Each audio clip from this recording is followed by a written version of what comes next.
Il existe des histoires qu'on ne raconte pas, des légendes trop anciennes, trop sombres, trop dangereuses, des récits transmis en secret, chuchotés à voix basse, effacés des livres, interdits par les anciens, oubliés volontairement, ou presque, parce que certaines légendes ne disparaissent jamais vraiment.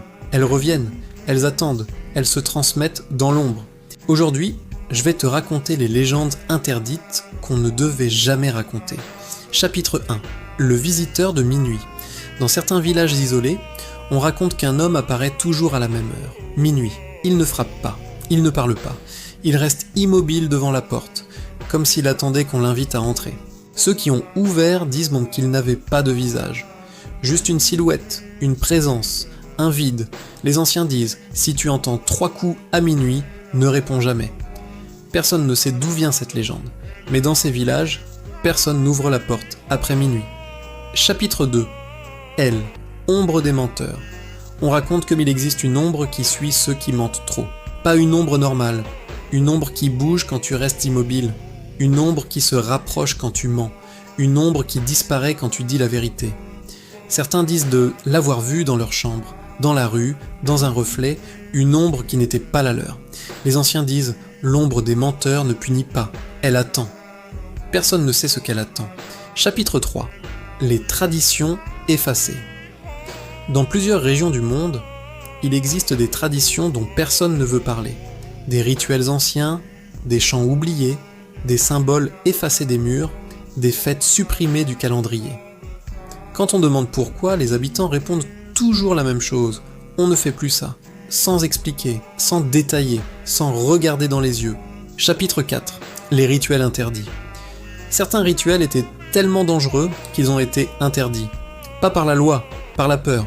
Des rituels qui appelaient quelque chose qu'on ne comprenait pas. Des rituels qui demandaient un silence total, une pièce fermée, une bougie unique.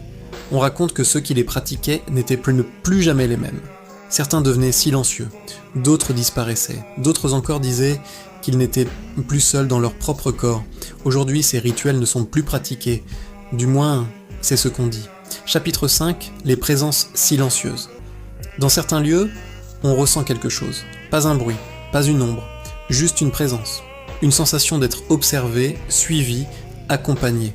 Les habitants disent « ce n'est pas dangereux, mais ce n'est pas humain. Ces présences ne parlent pas, elles ne bougent pas, elles ne se montrent pas, elles attendent.